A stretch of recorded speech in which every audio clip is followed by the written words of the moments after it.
Okay then everybody, we are going to head over to DanSpence for the Devil May Cry any percent normal run. Now, one thing we have got, actually, we've got a £12 donation in by Sniperwave, and I think that's literally just come in, and that's last 10 seconds ago, actually.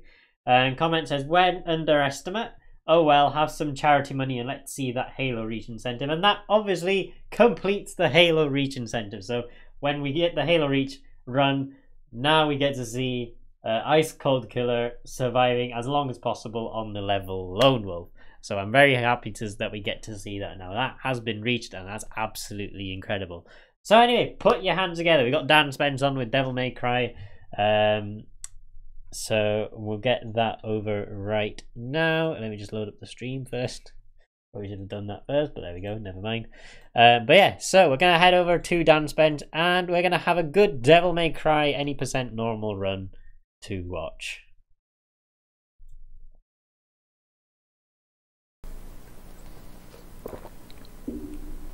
And you are clear. Are we live? Oh, wait, what the heck? Wait, yeah, hold on. Wait. It's because when I was doing a different run before, I had to put the thing, make the thing small. I mean, I appreciate you making my head smaller, but there you go. Mine's got a big head, fam. There you go. Fixed. Let me just sort out my stuff here real quick. Oh god, everything's gone squiff. Right. Hello everybody, welcome in. My name's DanSpence94, as InstaSim said. We're going to be playing Devil May Cry 1 today, one of the best games of the PS2 generation, if I do say so myself. It's going to be pretty much balls to the wall from start to finish here, which is why I've also put in a controller overlay in the bottom right hand screen, because it's going to help me kind of explain a couple of the strats when I'm talking about how we cancel animations and all that kind of stuff. Now, like I said, the run is pretty much action from start to finish, so I will try my best to commentate over the top of this. It can be really hard in places because it's literally we have to be so precise with our movements, our actions, what we're doing and all that kind of stuff. So I'll do my best. I do normally have a commentator, but unfortunately he's unavailable because he lives in America. So time zones, and you get the drift. But anyway, timer starts as soon as we hit new game. So if I give you a countdown from 3, 2, 1, and then we'll get into it. All right, so yeah, that's fine. Yeah. There we go. Sorry, I had to unmute myself to say that, and I was like, I'm trying to do a tweet at the same time. I can't multitask. Oh, it's all right. So I'll just because English is hard, because I can't really speak much more on like the story of this game. I'll do it right now, just while InstaSim's sorting stuff in the background. So Devil May Cry follows a man named Dante. He's the half human, half demon offspring of the great demon prince Spada, who rose up against the demons to basically save humanity 2,000 years ago or whatever. Dante is visited by a woman called Trish, who we see for literally like 5 seconds in the entirety of the run. To basically say, I know where Mundus is, who killed your family. Do you want to come and, you know, slap his cheeks? So Dante quite clearly is like, he's all up for that. So basically that's where the game starts. We're going to be wandering around this castle looking for Mundus. And just basically, I'll get into the memes of this run, this game, should I say, rather than this run, as soon as we get into it. But if you're ready, InstaSim, we can jump in.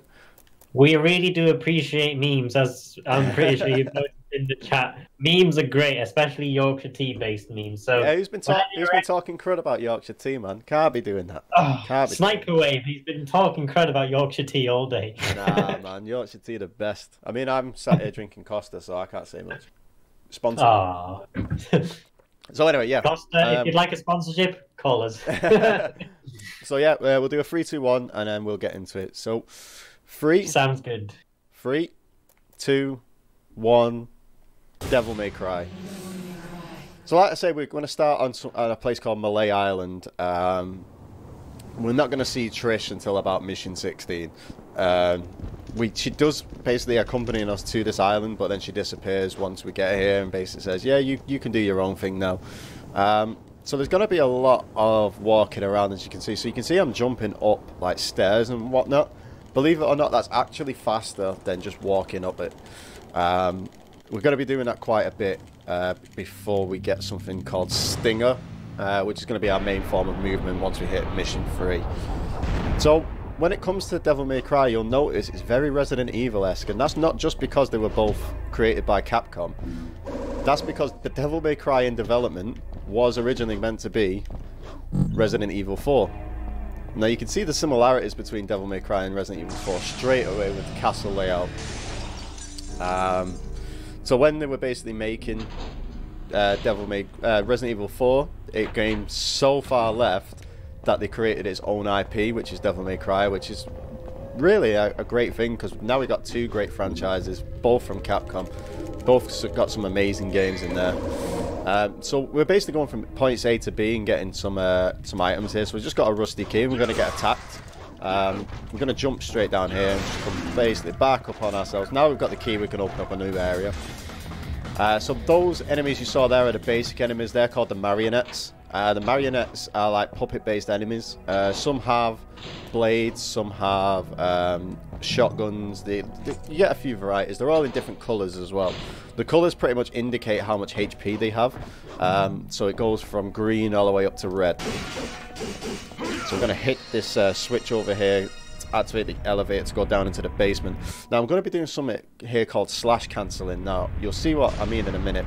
If you look at the controller overlay, I'm slashing twice and then I'm moving my left stick in a circle. That cancels the animation, the wind down animation there. That lets me just keep slashing. Because it's got quite a wide range on the sword here, we can hit a couple of them at once. So we take these ones out here first, we jump out, and then the rest of them, it's just a lot faster. We're just going to basically button bash with our pistols here. Let's take the rest of them out. Now it can be quite random how much HP some of those have. I've been down here for a good 10-15 seconds before. Other times I've been down here for 5. It really is, it's kind of up in the air. But same thing again, we're going to get into the next fight here, but I'm going to do a bit of a combo just to keep these together. One kind of went over here, so I'll just need to kill him real quick. Now doing the high time helm breaker that you saw me do there, ow. Basically it just keeps all the enemies in one spot. This one now you can see there, it can parry me, so we're doing a 1-2 high time. Once we hit him a couple of times there, we're just going to finish him off with our pistols. So because I took damage in this mission, I need at least 155 orbs. I have 175, so I'm hoping. Yes, so every mission we do, we're going to get graded on our performance and how much damage we take and all that kind of stuff. So you see me get an S rank there, which gave me 800 red orbs. Red orbs is our currency we're going to use to buy items. We're also going to buy abilities a bit further in the run. But we need to... Missions 1 to 5 are always a major restarting point on this run. Because we basically have to do 1 to 5 perfect or damageless at least, in order to get the S ranks for the extra orbs and stuff. And we're also going to get something called a special bonus, hopefully, in missions 3 and 5. To get those, we need to take literally 0 damage and also finish in time, in a fast time, should I say. So, are you dropping frames at the moment because the stream's gone a bit laggy? Yes, it's gone red for some reason. Oh no, we're back, we're green. I think it was just a little bit of a dip. Yeah, I think it lasted for a bit long. Yeah, we're back. Okay, we're okay. We're good. Yeah, apologies for that. This happened last week on another marathon. I don't know why. I think it's just my internet in my area is just absolutely crap. Probably. But no, we're all good now. I think we're all good. Ah, perfect. So I got another rusty key, which lets us open this next area here. So that fight, it makes it seem like it's a mandatory fight by locking the door behind you, but we just need to push that like little sarcophagus out of the way there to drop down the trapdoor and get the Staff of Judgment, which opens up the next area. So this is my favourite area, said no Devil May Cry runner ever. We're going to get attacked by an enemy called Sin Scissors. Now these can actually no-clip through walls, but I'm going to do a trick here. So, oh, that's not good. So, whilst I get this. So if we double jump off of an enemy, so you can see me there, and then do a helm breaker straight down, the double jump itself changes our helm breaker into a critical hit. You can basically jump off anything in this game, any enemy, any surface, We call it enemy step if we jump off of an enemy, or wall hike if we're jumping off the wall. Now, unfortunately, I took damage there as well. I wanted to get through this mission damageless. It's dropped our rank there down to an A, so you can see how meticulous you actually have to be. So it means we can't buy a move called Stinger 2, but we're going to buy Stinger 1 instead. Now, Stinger 2, before we get a couple of other abilities, is probably our main form of movement, but because we can only get Stinger 1, it's basically only useful for this one jump there, just to get the bit more distance. So if we had Stinger 2, we'd be using it to come down this bridge, but we're going to do something called jump running instead, which is literally running in a direction whilst jumping. Now again, it is actually faster to do it like this rather than just running or walking. So we're going to get struck by lightning here, and that's going to lead us back into a new area, or actually underneath the bridge. Whee! Whilst we're underwater, we are going to lose health, but this doesn't actually attribute to our rank at the end of it. The rank only goes off what can enemies do to you or environmental hazards. So, you see, I went purple there for a second. That's what we call our devil trigger. Now we've got Alistair as our second weapon. These do not want to play nice today. Alistair is a devil arm. Now in Devil May Cry 1 it's a bit different to how it is on Devil May Cry 3, 4 and onwards. When we get devil arms in Devil May Cry 1, we basically take on the appearance and the abilities of the devil that's within the weapon. So with Alistair it's a lightning based demon. So we can run fast, we can shoot lightning, we can fly, and we're also going to get an ability and a weapon called Ifrit later on. So now we're coming to our first boss, which is Phantom. Now, like I said before, if you double jump off an enemy like so, you can get a critical hit, and also Phantom that's a perfect Phantom fight as well, by the way. I'm quite stunned at that. Phantom has a weak spot basically on his butt where his tail comes up. If we double jump off the back of his butt there, Devil Trigger, and do a Helm Breaker, we can basically take him out in 3 to 4 hits. That took 4 hits there, and you can see I also got the special bonus there too. Now because I let's see if I can buy this. Yes, I'm fine. Okay. So because I couldn't get Stinger 2 in Mission 2, we're actually going to buy it here instead. So you can see we're already covering a lot more distance with Stinger 2 now. And we got the Pride of Lion from Mission 3 too, so we use that on this force field here to open up this next thing. We're going to fight a new enemy here called Shadow. Shadow is a bad demon kid. We have to fire with our weapons, guns first, to expose a core on him. There we go. Once we do enough damage on the core, he'll start glowing red. What I'm doing there, I'm just taunting him whilst he's down, whilst I've got the chance, to basically refill some Devil Trigger for the next boss fight coming up. So Shadow can be really random sometimes. Once we get the core open, we have to basically take it out as soon as we can, while still in Devil Trigger, just to get the maximum damage on it.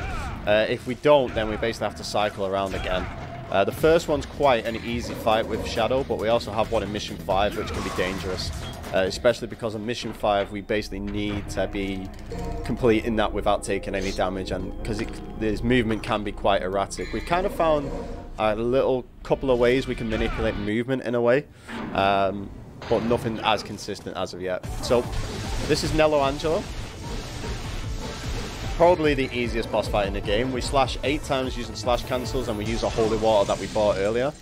And that's the fight done. That's Nello Angelo's boss fight finished. We don't buy anything for Mission 5, so we go straight in. The Melancholy Soul is actually going to start losing power here, so we have to basically finish this Shadow and get up to the end of the mission as soon as.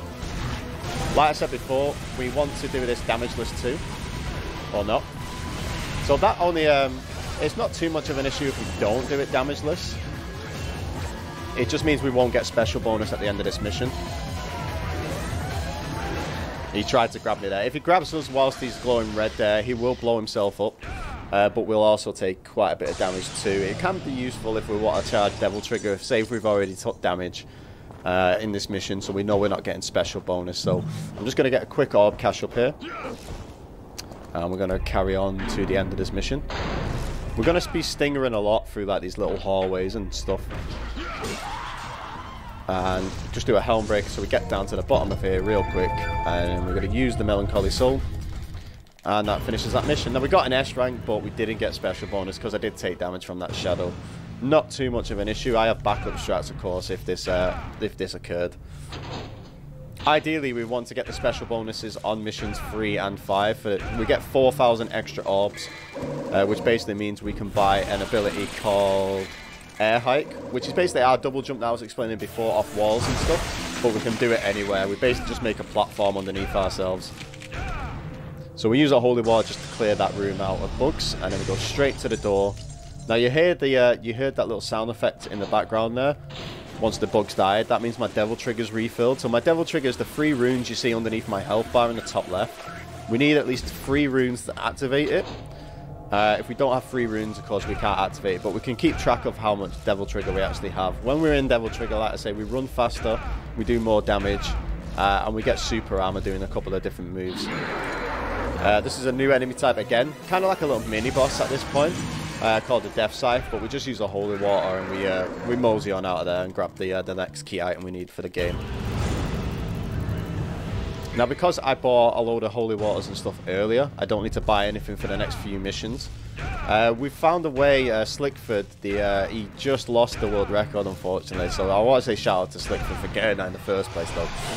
But he did an advanced guide tutorial on this, where the buy route that we actually had has been completely simplified to we buy a lot of stuff in one instance rather than getting it in drips and drabs.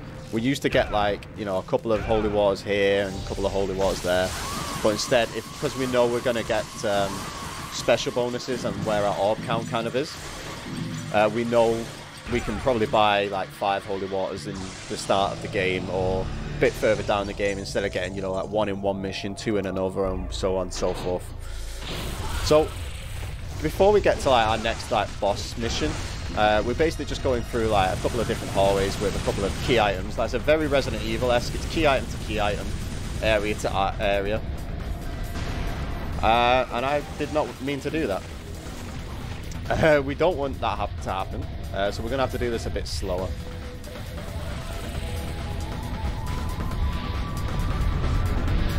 So we just do that just to basically manipulate the lift to come back down. For some reason when I jumped there, I hit off a ledge which blocked where I should have jumped onto the actual ledge that I wanted.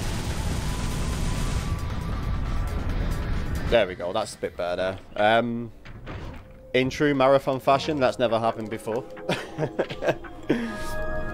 But that phrase seems to be coming out of my mouth a lot when I'm running this game. Now, I was explaining to InstaSim beforehand, but we run this game off RTA rather than IGT. And that little area I was just in there is a prime example of that. So, IGT doesn't count when we are in menus, when we're in the buy area, and when we have these little intermissions between a couple of different missions. So, here's Phantom again. The procedure is exactly the same, but we're going to helm break twice on his face there. Just so we can basically stun him. Once we stun him, he runs forward, and it makes it a little bit easier to get the critical hits on his butt box there, as we call it. So that was a pretty decent fight. But if we had air height, which we should have done at this point, had we got the 2 special bonuses, getting those critical hits are a little bit easier than what you've just seen there. We're also going to pick up our next weapon over here. It's actually a gun this time rather than a sword. It's called the grenade gun. Now, no Resident Evil / Capcom game is complete without some sort of grenade launcher or rocket launcher. So grenade gun is basically what we're going to keep on for the entirety of the rest of the game. Not only does it do massive damage, but it lets us refill our devil trigger exponentially. So there's going to be a few instances you'll see me popping off rounds at enemies just to basically get my devil trigger back for the next kind of areas. So we've got the S rank there, which is good.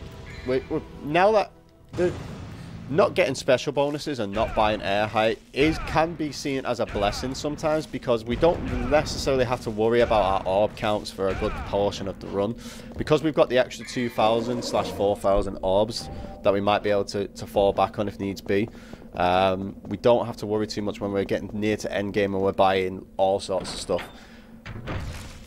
We're going to be introduced here to a new enemy type called the Blades. Blades are a bit finicky, so I'm just using this to basically...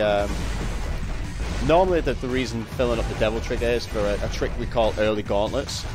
And now technically we've changed the name to just quick gauntlets recently because we are meant to be getting the Ifrit gauntlets at this point. There's just two ways of going about it. We can activate a switch which makes a load of platforms appear, or again if we add air hike we can basically jump to where the platforms are stationary and just do it. We could fly over to where Ifrit is, but we're going to do something a little bit different. So that platform there, I'm going to fall off it.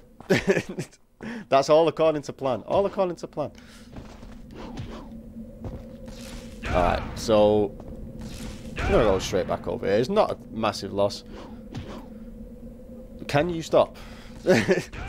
Whose idea was it, right, to put platforming in a character action game? I want a word with whoever thought that was a good idea.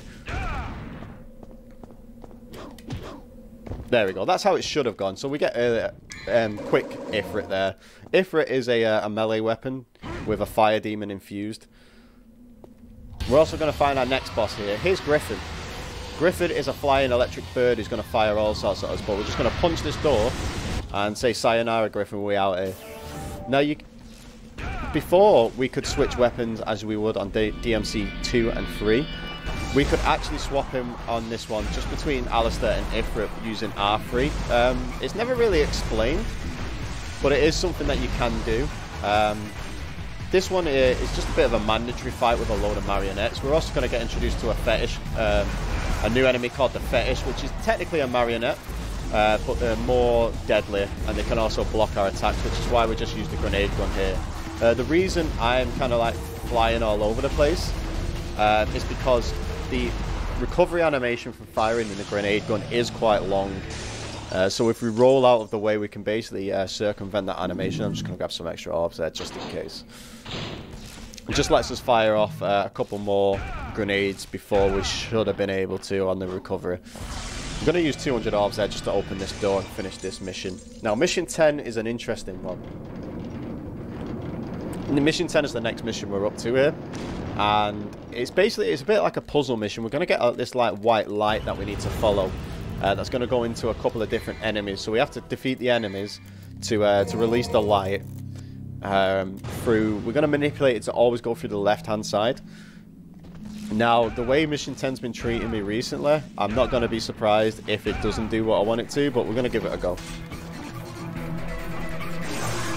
So we're going to stinger this marionette over here, so the light goes inside it. And that just pushes it through the archway there, so we can jump straight in. We're going to get Sin Scissors in this room, Grenade Gun the first, Devil Trigger and Air Raid, take the next two out. We're going to run all the way to the end. So this is kind of works on a spawning system here. We get a wave that we have to take out pretty quickly. And then we have to get through the door before the next wave basically appears. And also because I'm using Stinger, we have to lock on to use Stinger. So if there are enemies there, we won't be able to use Stinger for movement like we have been doing. We're going to get a few new enemies here, but we're literally only going to see them the once. And it's a quick holy water, takes them out. They're like little baby phantoms, like rock phantoms, similar to the boss we fought in missions 3 and 8. And we're just going to go straight through there. And that's mission 10 finished. So hopefully I'll get a good rank there. Now, you see the ranking system, it really does depend on a couple of different factors. One is how much damage we take. One is how quick it takes us to finish the mission. Sorry, how long it takes to finish the mission, should I say. Another is how many items we use in a mission. And how many orbs we get in a mission too. So, sometimes you can get an S rank if you take damage, like I did in mission 1 earlier. So I still got the S rank because I got the necessary orb count, but in mission 2, even though I had quite a few orbs, because I took damage there, it's probably one of the only ones we have to actually do damageless completely every single time. I don't think there's a backup for that if we get damaged on that one. But we're coming up to the second fight with Nello Angelo here. He wasn't very happy that we cheesed his first fight, so we're just going to make sure that we cheese his fight again. But instead of using 1 holy water and a few slashes, we're going to use 2 holy waters. We're going to Devil Trigger and then 2 slashes. takes him out, and that's that second fight finished. You're going to be noticing we're using holy water a lot, and that's because holy water is absolutely OP in this game. We buy probably about 40 of them, I'd say. I'm trying to count off my I'm trying to count on my buy list here. So I've got 3 there, 4, 7, 10, 15, 16. I'd say we probably buy about 30 holy waters throughout the entire run, and we also pick a couple up on the way. Case in point, I'm going to buy another 3 here. The holy waters we basically just use to absolutely cheese some of the bosses.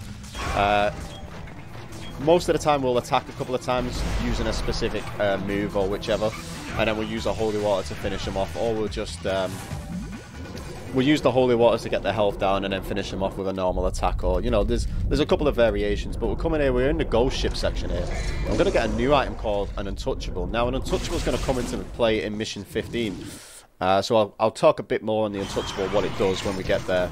But literally, we're just literally going again. We're still trying to find Mundus. We don't know where he is. We're going to get the needle gun here, which is the only weapon we can use underwater. We need that for the next mission because it is an entirely underwater mission, because the ship we're on is actually going to sink. Now, hopefully, on this death scythe, there is a glitch where if you get on the right frame, I didn't get it, but if you use a holy water on that death scythe, sometimes it can hit it twice. And if it hits it twice, it's basically an insta-kill, but on the game records, it will show that we used 2 holy waters, so it'll bring the rank down somewhat, but it's not too much, because we have to use 2 holy waters to get rid of Griffin here again. Oh yeah, Griffin's back. You know that boss we fought earlier that we totally didn't completely circumvent by opening a door earlier than we should have been able to? Some oversight there from Capcom. But as per usual, we'll just use 2 holy waters. That takes Griffin out. Opens the door for us into mission 13. Now, hopefully I should get an A rank at least here. I got an S rank, okay. So I think if the glitch for the holy water on the death scythe hits it twice, because it counts as we're using 4 holy waters instead of 3, we can still get the S rank there. But if it counts as the 4 holy waters, it knocks it down to an A rank. So this is why we picked the needle gun up before, because it's the only one we can use on the water. So we have to take these 2 blades out because we can't get through the doorway otherwise. So that just opens that, and it's basically mission 13 is probably the easiest of all the missions to get an S rank on, because you fight 2 enemies and you go through a couple of doorways and then you're finished. And it also has the most like nerve-wracking music for the shortest mission, like throughout the entire game. Like that took 38 seconds IGT. I think RTA is probably usually about a 40-second mission. It's quite crazy. So like I said before, we're going to get some items from now on that we pick up. We can buy a lot of the items, but just in case, we've got a few backups that we pick up along the way. I'm going to buy a new move now called Vortex. Now, Vortex, like Stinger, has 2 levels. Vortex 1 and Vortex level 2. We buy Vortex level 2 because it's basically our fastest form of movement. There's 5 ways of moving in this game. There's normal running, there is jump running, there is Stinger 2, Devil Trigger running with Alistair equipped, or Vortex 2. And I just threw myself into a spike. So Vortex 2 is our fastest way of doing it. Now the difference between Vortex 1 and 2 is that holding down triangle for Vortex 2 will continue the animation. If we only got Vortex 1 here, we'd have to basically mash the triangle button. We will fly in a certain way, we'll stop, and then we'll have to keep going and keep going. But with Vortex 2 we can do it as a continuous loop. I missed the lunge there, but it's fine. Now this is a bit of a tricky one. We have to stinger through this wall and then immediately stinger off, and that gives us the lunge off this platform here. Otherwise we have to go the long way around. And the enemies in here can be completely random as well. You're either going to get a shadow, you're either going to get a death scythe, or you're going to get blades. Shadow's probably the best RNG because he's quite slow in movement. As long as we get that lunge there as well, we can pretty much make it through completely unscathed. I've never took damage in that room, even without the lunge, when there's been a shadow there. And thankfully we don't have to fight the shadow at this point. So we are currently on mission, I want to say 15. Yes, we're on mission 15. So we've maxed out our holy waters here. I'm also going to get a backup holy water from up here. just because on a previous practice run that I had, I was literally one holy water short.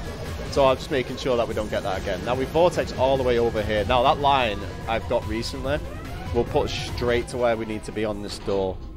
We're going to pick a key item up called a Luminite as well, because otherwise it's basically just like a flashlight. And now Dante, despite being half demon, can't see in the dark. If we don't pick that up, it basically says that it's too dark for us to continue.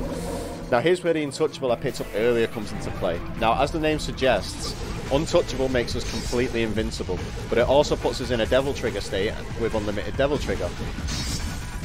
So because this room can be quite treacherous, even though we have iframes when we're using Vortex, we can still take damage and we can still get knocked back and all sorts. So we use the Untouchable there to get full Devil Trigger for one.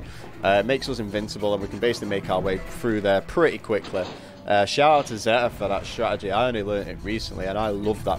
Every time I get to mission 15, I always get really excited that I can use the Untouchable for that strat.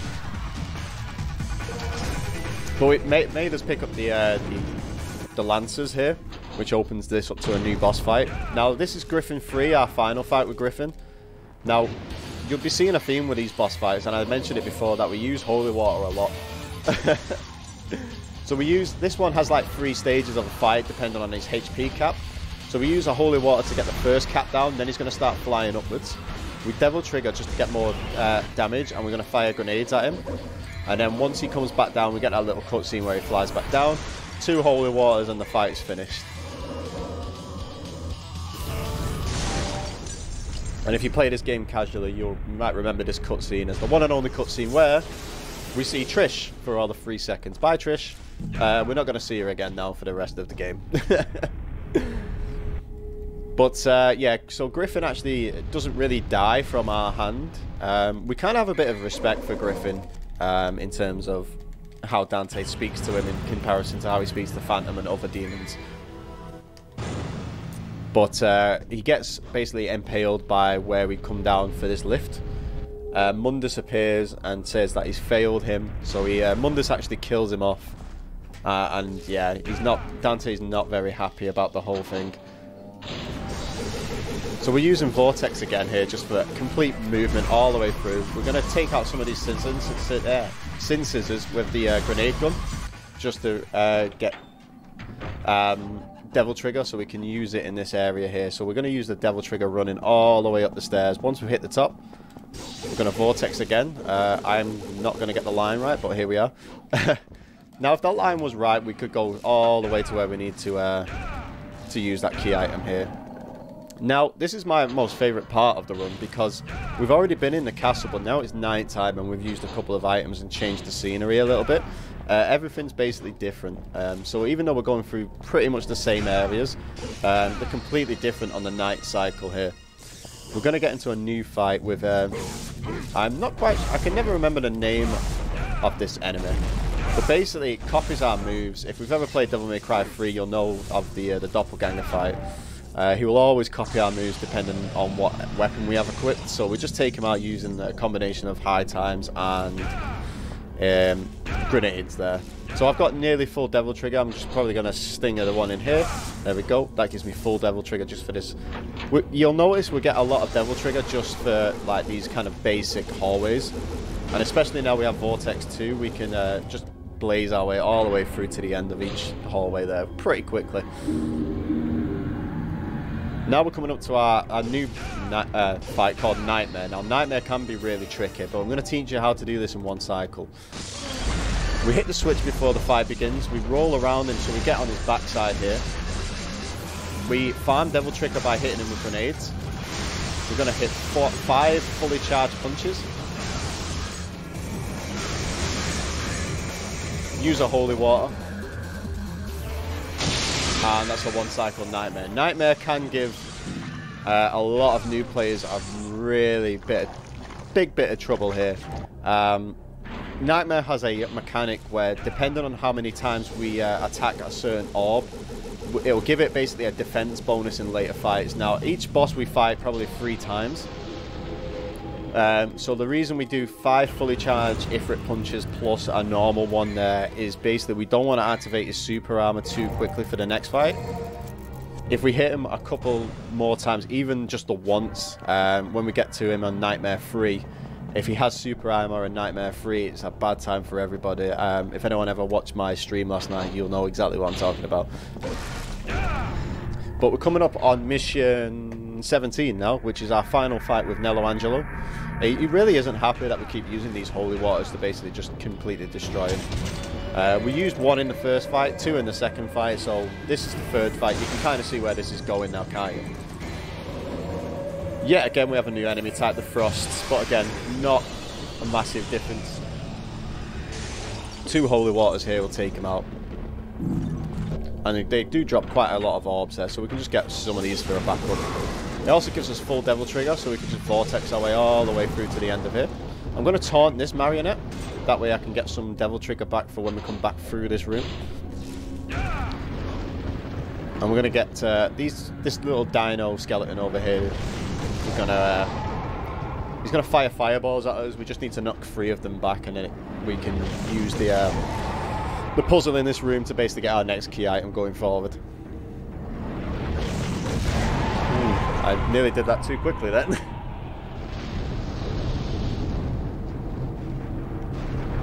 So that brings this like little mirror up here, so we just got to turn it to where we want it to be to connect with the other mirrors.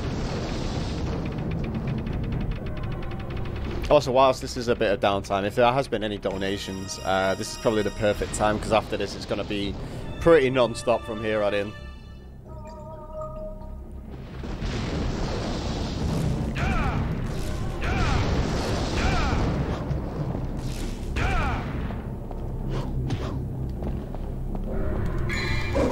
Alright, I don't know if he can hear me. But, yeah, no, that's fine. So we grabbed the Quicksilver there, which lets us open up the last room of this level, where the Sorry, fight did you say if there were any donations? I did, yeah. No, oh, okay. sorry. No, sorry, I was reading a message because, sorry, I got distracted. Are we still okay with donations to read? Yeah, we're just getting into a fight here, but that's fine. You can go for it. I don't think we actually have any, too. InstaSpeedathon really ties one out, doesn't it? Just a quick clarification, the Sniper Waves donation from earlier, it does go towards a survive as long as possible on Halo Reach, but it also goes towards Big Head mode for Arkham Knight any %, and the answer to that, or the donation goes towards yes. So at the moment it looks like we're getting Big Head mode in Arkham Knight. That's going to be quite funny. Okay, wicked. So we fight Nello Angelo there for the 3rd and final time, and he takes his helmet off, and surprise, surprise, it's your long-lost brother Virgil, who you thought was dead. Spoiler alert, he ain't dead. I mean, he might be now that we've just killed him, but yeah, so canonically speaking, the games don't follow in number order. Actually, Devil May Cry 3 is the first in the chronological story. So at the end of Devil May Cry 3, again, spoilers, if you don't want to know the ending of Devil May Cry 3, please look away now and take your headphones off or whichever. So Virgil falls into the demon world at the end of Devil May Cry 3. There's an extra scene you can actually unlock by killing 100 demons in the credit sequence, where you see Virgil will find Mundus in the demon world and try and fight him. As you can see, he won, clearly. But he actually loses the fight, and Mundus takes over him, and that's where he comes into play as Nello Angelo in DMC 1. It is quite interesting how it all fits together, even though they're not all in technical order. So Nello 3 is finished. He gets banished basically back to the demon world or whichever. We get his other half of the amulet, which joins with our half of the amulet, which then also joins with our original sword, the Force Edge, into the Devil Sword Spada. Now Spada, it looks cool and all, but in terms of a speedrun, it's absolutely useless. It basically gives us Devil Trigger damage, but it doesn't give us any benefits of how we would with Alistair or Ifrit here. So we immediately unequip it and go straight back to Alistair. So here's Nightmare 2. We're using the same exact strat from Nightmare 1. 5 fully charged punches. Last one, we'll slash cancel a holy water, and that's a one cycle Nightmare 2. We deactivate Devil Trigger there just because once Nightmare is technically defeated, we get full Devil Trigger back. So if you were in Devil Trigger at that point, we won't get a full bar back after that. So like I was saying earlier, because you can get like a super armor on Nightmare there if we don't, if we attack him more than what we actually need to. In the third fight that's coming up shortly, it's going to be a bit of a painful time. But now that we've got some other key items, we've got the elixir here from the egg that we got in this trying time. We're going to have to use this to get in basically the mirror dimension, which gets us the Philosopher's Stone, which is the other item we need to get into the demon world. So we're going to be taking a leaf out of Super Mario's book here and jumping into the paintings and then into the mirror here. We're also going to get introduced here to a new enemy type called the Nobodies. Now the Nobodies can be really dangerous as well. So they start off small, and you get a little bit of a cutscene once you get up top here, where they can put a mask on and basically become massive. We don't want that, because they get really resistant to damage from our weapons. So we use 2 holy waters here just to take them out as quick as possible. They also have a really long death animation. So once we do take them out with the holy waters, we basically have a lot of time to get all the way to the door. And we can basically get to the door before the trigger actually ends for them to die.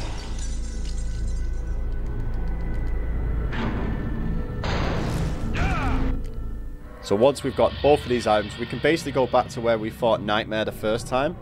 There'll be a big puddle on the floor. Now we've got the elixir, which basically lets us go into mirror dimensions and whatnot. We can use that to use the puddle on the floor as a gateway into the demon world, where Mundus has been chilling this entire time and watching us. You know, the usual boss thing of, I'm going to watch all of my other guys get absolutely battered first, let you get all the way to the end, be completely upgraded, and then I'm going to fight you myself once you're completely overpowered. I mean, he should realise by now that we're buying a lot of stuff. We're buying a lot of stuff. But this is mission 20. The showdown with Nightmare, as it says. So this is Nightmare 3. Now, because we've only hit the Nightmare the amount of times we actually need to, you won't have super armor in this fight. So it's a little bit different than what you've seen me do before.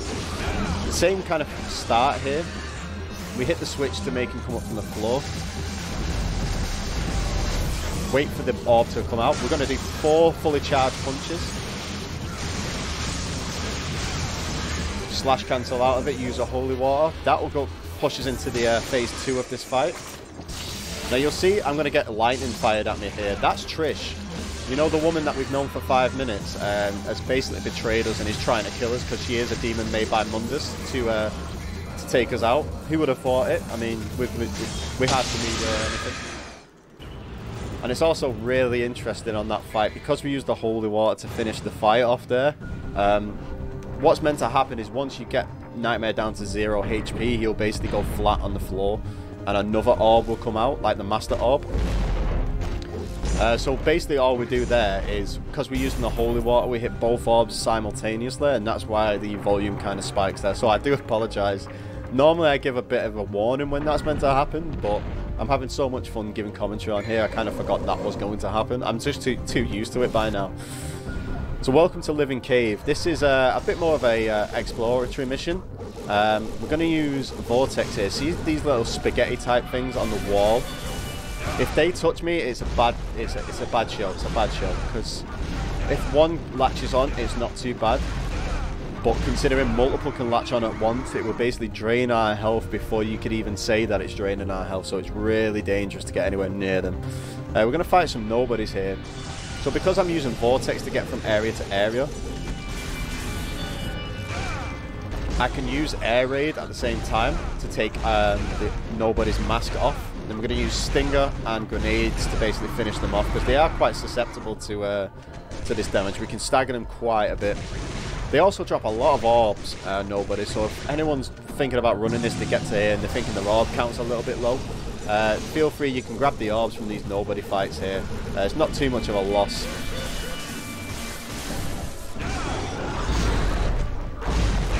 Okay, so we can use the air raid there. You want to be using the air raid behind them, it takes the mask off really quickly. Shout out to Slickford for telling me about that. I used to have so much trouble taking the masks off here, but we're going to do a trick here. I'm going to do the trick and then I'm going to explain how it works.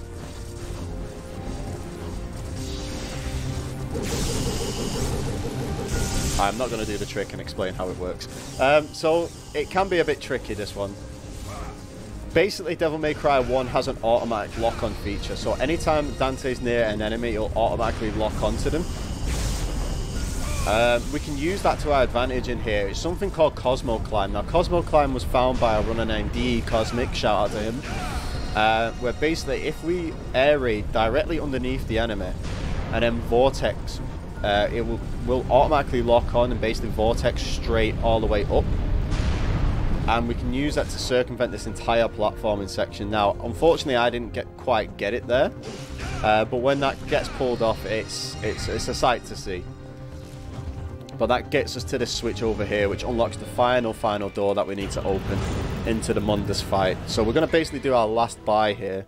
So I'm going to buy 3 Devil Stars, a Purple Orb, and I'm not going to buy a Holy Water because I don't have enough. I'll have to get the Holy Water on mission 23 as a backup. But we're actually getting to fight Mundus now. We found him. And instead of how the game's always been with these fights, he's going to put us into like a rail shooting type section, because Camille was definitely... he was definitely thinking interesting when he made this final fight with Mundus. Bit different here. Now, if you try and use a Holy Water in this fight, Dante will basically say that it's useless, even though we've been using Holy Waters the entire way through the game and basically wrecking everything.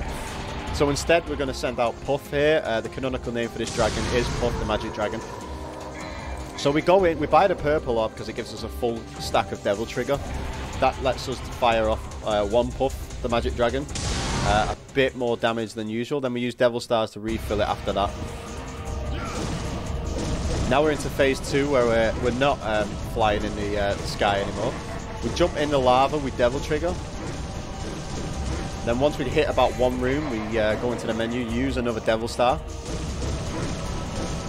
I need to keep an eye on my health because it's getting a bit low right now.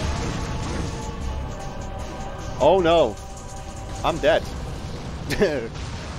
That's not meant to happen. Fun. Memes. Right, we're going to do this again. Luckily, I have a backup Devil Star for this part. Normally, we keep that Devil Star for the mission 23. But I'm going to have to go proper backup right now. So I'm going to use the Vital Star here as well, just to get full health again. And the Devil Star to refill the Devil Trigger. And then hopefully this will save me from dying again. We used to use an alternate strat here. There we go. That's how it's meant to go down.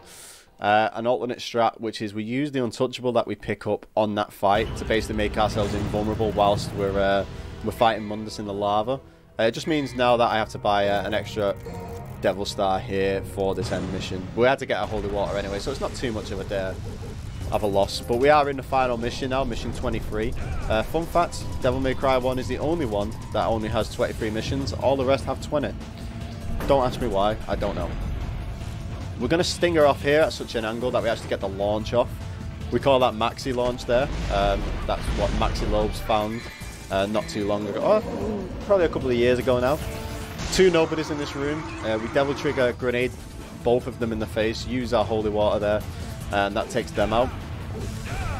We just got to wait for the door to open after that. That gives us a bit more Devil Trigger back so we can Vortex basically out of this room. We don't have to bother with the Frosts in here. Go straight all the way over to the portal. I also do really like the soundtrack in this last mission. It is quite cool.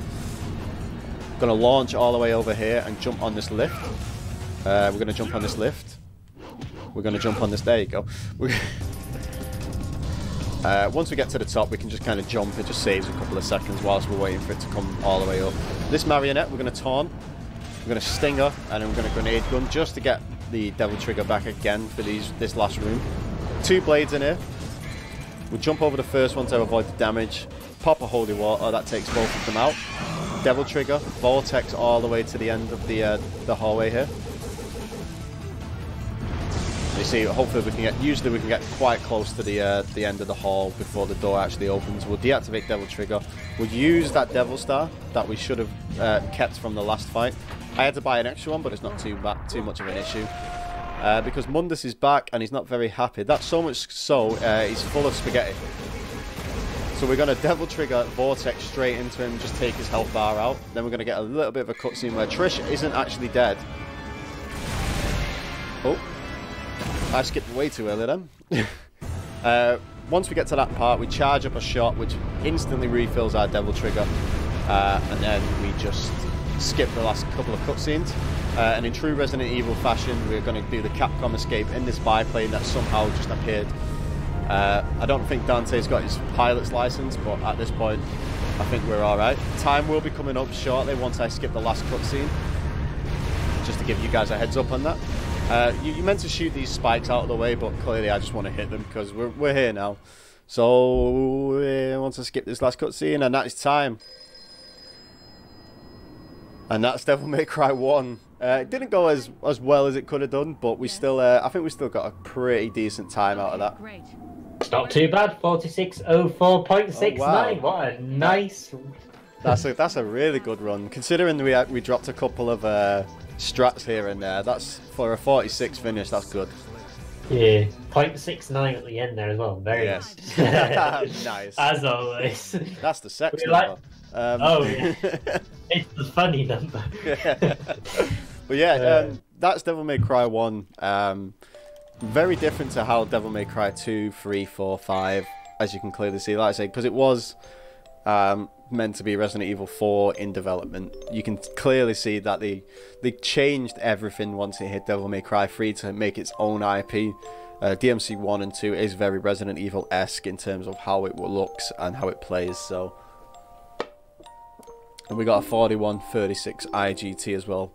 Now we do time it on the leaderboards on RTA or real time, simply because, like I say, IGT doesn't count menus, it doesn't count shopping, it doesn't count some intermissions between missions 1, 8 and 14. There's a couple of little sections there that IGT doesn't count, but we thought it was unfair of... Say someone has a really good IGT, but then the menus are quite not as fast as somebody else, they will then be technically higher on the board. So the decision was made not too long ago to change it so all the boards are ran via RTA, sorry. But yeah, 46 is a great one for a marathon run. I'm pleased with that. Yeah, well below estimate, and now we're actually ahead again. So I think this is a tradition with having DanSpence on, that we become... Like, if we're running a bit late and DanSpence comes on, we can at least assure that the next run will be running on time. Yeah, so the story behind that, my very first marathon event, I put an estimate in and went completely over it. So I always made the decision now, if I ever put estimates in, I overestimate it just to make sure we've got the buffer there, just in case. So if a run is accepted, especially on this one, I think I put a 51 in for this. 50. I've got 55. It could be that you put 51 and I just rounded it up to the nicest looking number. I could have put 55 because when I submitted, my runs were about a 50-51. But recently, like, I think right now I'm 7th on the leaderboards at a 44.05 PB. So I think I've just got better. That's not bad. But anyway, don't forget, everybody, we are, of course, raising funds for the absolutely fantastic Everyone Can. In fact, Nikki, who works for Everyone Can, is one of the volunteers at Everyone Can, did actually pop in for a quick chat earlier in the chat. So a huge welcome to everybody from Everyone Can, if anyone is obviously in the chat, and huge welcome to Nikki from Everyone Can. We've currently raised a total of £157, which is absolutely fantastic. We want to smash our previous donation total, which InstaSpeedathon 2020, which DanSpence also took part in, was £235.50. We're only about £80 left until we get there, so let's get that in. Let's absolutely smash £235, and let's get ourselves a much better total, or a much higher total than we had before. Of course, the goal for the marathon is £500, so if we can even get to that bit, that would be absolutely fantastic. Or if we could just get a funny number, you know, I don't really care. As long as we can get... I just want us to smash £235.50. So yeah, have you got any last words? just the usual. I know I did a few shout outs before, but shout out DE Cosmic, shout out Slickford, shout out Maxi Lobes, Waifu, the entire DMC speedrunning community. DE Cosmic does a really good tutorial for this run if anyone's thinking about learning this. You can find him on DE Cosmic Runs on YouTube. Slickford does a really amazing advanced guide when you're hitting those 50-minute runs. I've been following that a lot recently. And just all of them are just really supportive. Dizzy, Maxi I've said already. Just Mills, all the guys in there are just absolutely great. And if you're interested in seeing stuff like this, I run Devil May Cry 1, 3 and 5. Clearly my DMC 1 run is probably my strongest out of the 3, but you can follow me at DanSpence94. I run all sorts of games, so if you're interested in learning more than that, so if you just want to chill, feel free to drop me a follow, and also stick around for the rest of InstaSpeedathon. I'll be back on tomorrow. Yes, we'll be seeing you again tomorrow for Metal Gear Solid, I believe it is. That's right. So yeah, don't forget the donation link. We do, me and Damien, or either one of us moderators who are in the chat. Currently it's been me and Damien, but any of the moderators, when we will be posting it periodically in the chat to just kind of remind people about donations and stuff like that. So please do donate through the Tiltify link if you want to donate to the cause, because all the proceeds to that will go direct to the charity, and I will also be reading out donations on the stream as well. You've got the logo, the EveryoneCan logo in the panels as well. If you want to donate, that takes you also to the same link as well. But we're going to go over now to the next one, which is Halo Reach. I think it's an easy any percent, I believe it is. So we've got Halo Reach, which is next, and we actually did reach the incentive for that. We did reach the survive as long as possible on the level Lone Wolf. That reached £50, which is absolutely incredible. But we're going to go over to the interval now, and we'll be back in about 2 or 3 minutes or so for the next run. So thank you, Dan Spence, once again for a run. We'll see you again tomorrow for Metal Gear Solid. And take care, and hopefully people can stick around for the remainder of InstaSpeedathon 2021. Thanks for having me. Take care, guys.